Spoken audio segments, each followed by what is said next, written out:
Chapter 31.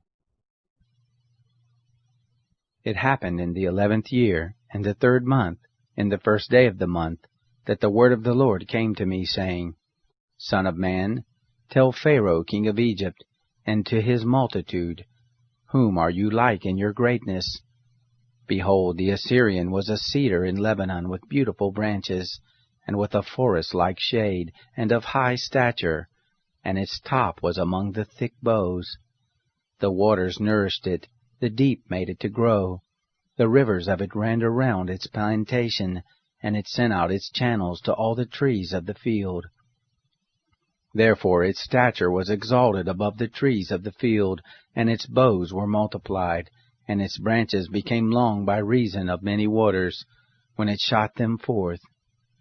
All the birds of the sky made their nest in its boughs, and under its branches did all the animals of the field bring forth their young, and under its shadow lived all great nations. Thus it was beautiful in its greatness, in the length of its branches, for its root was by many waters. The cedars in the garden of God could not hide it. The fir trees were not like its boughs, and the plane trees were not as its branches, nor was any tree in the garden of God like it in its beauty. I made it beautiful by the multitude of its branches, so that all the trees of Eden that were in the garden of God envied it.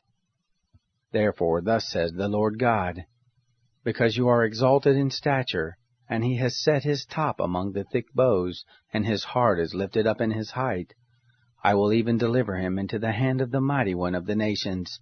He shall surely deal with him. I have driven him out for his wickedness. Strangers, the terrible of the nations, have cut him off, and have left him. On the mountains and in all the valleys his branches are fallen, and his boughs are broken by all the watercourses of the land. And all the peoples of the earth are gone down from his shadow, and have left him.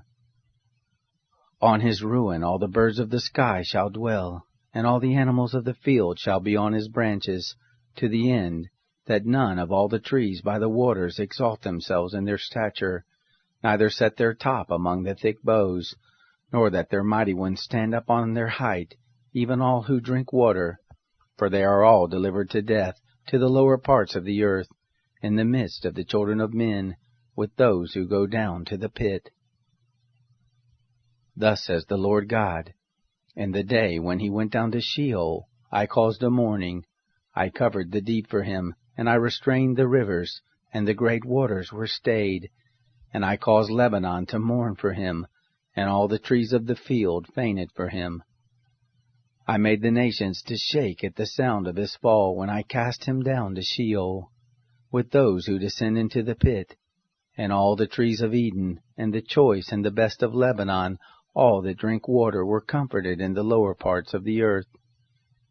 They also went down into Sheol with him to those who are slain by the sword, yes, those who were his arm, that lived under his shadow in the midst of the nations. To whom are you thus like in glory and in greatness among the trees of Eden? Yet you shall be brought down with the trees of Eden to the lower parts of the earth. You shall lie in the midst of the uncircumcised, with those who are slain by the sword. This is Pharaoh and all his multitude, says the Lord God.